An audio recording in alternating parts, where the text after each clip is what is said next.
2 minutes pour comprendre aujourd'hui l'anémie. Alors je suis avec le docteur Jamel Benomar, vous êtes responsable du prélèvement à l'établissement français du sang en Île-de-France. L'anémie, qu'est-ce que c'est? C'est un manque de globules rouges. C'est un manque de globules rouges ou une baisse du taux d'hémoglobine. Il y a deux types d'anémie que l'on peut avoir.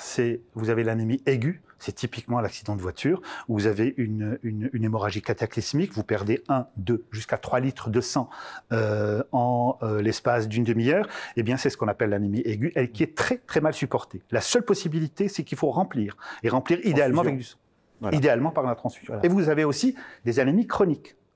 Les anémies chroniques sont mieux supportées puisque la baisse du taux d'hémoglobine, la baisse des globules rouges, se fait de façon progressive au fil du temps. Chronique. Chronique, exactement. Et en fonction du type de pathologie, parce l'anémie n'est qu'un signe clinique. Ce qu'il va falloir chercher, c'est l'origine de cette anémie.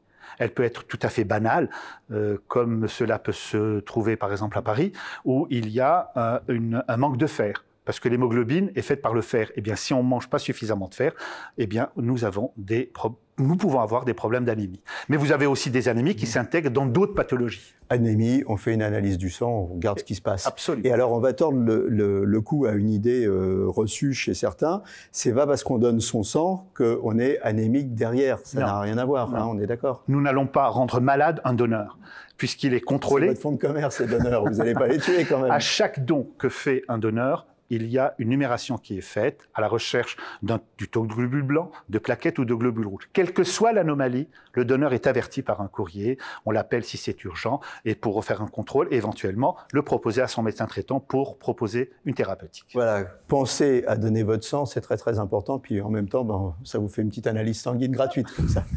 À très bientôt. Nos émissions vous plaisent, alors aidez-nous à faire grandir la chaîne pour parler santé au plus grand nombre. Partagez, likez, abonnez-vous.